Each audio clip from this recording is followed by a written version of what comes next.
અંકલેશ્વર તાલુકા તલાટી કમ મંત્રીમંડળ દ્વારા પ્રાંત અધિકારી, મામલતદાર અને તાલુકા વિકાસ અધિકારીને આવેદનપત્ર પાઠવ્યું હતું. આવેદનપત્રમાં જણાવ્યા મુજબ ગ્રામ્ય કક્ષાએ તલાટી કમ મંત્રી દ્વારા પંચાયત અને ગ્રામ્ય વિકાસ વિભાગ ઉપરાંત મહેસૂલ વિભાગ તથા અન્ય વિભાગોની કામગીરી પણ કરવામાં આવે છે. તલાટી કમ મંત્રી માટે સ્પષ્ટ અને સુવ્યવસ્થિત જોબ ચાર્ટ ન હોવાથી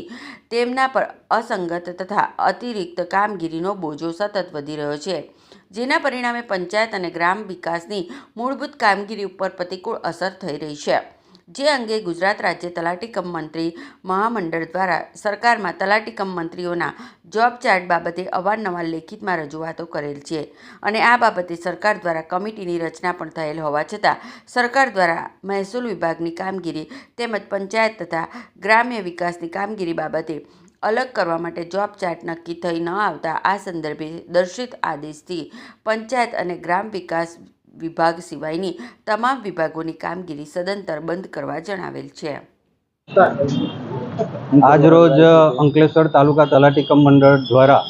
ગુજરાત રાજ્ય તલાટી કમ મહામંત્રી મંડળ અને ભરૂચ જિલ્લા તલાટી કમ મંત્રી મંડળના આદેશ અનુસાર તલાટી કમ મંત્રીઓ જે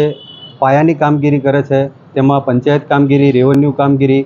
ગ્રામ સેવક ખેતી તરીકેની કામગીરી પણ પંચાયતના તલાટી દ્વારા જ હાલમાં કરવામાં આવી રહી છે.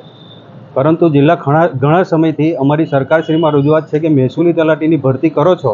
તો તેનો જોબ ચાર્ટ પણ અલગ કરો, પરંતુ સરકારશ્રીમાં વારંવાર રજૂઆતો કરવા છતાં અમારી માગણી સંતોષાતી નથી. જેથી આજરોજ અમે સૌ તલાટીઓ ગુજરાત રાજ્ય તલાટી મહામંડળના આદેશ અનુસાર પંચાયતની કામગીરી ચાલુ રાખીશું, પરંતુ રેવન્યુ કામગીરી, મહેસૂલી કામગીરી આજરોજ અમે ગુજરાત રાજ્ય તલાટી મહામંડળના આદેશ મુજબ બંધ કરી રહ્યા છીએ.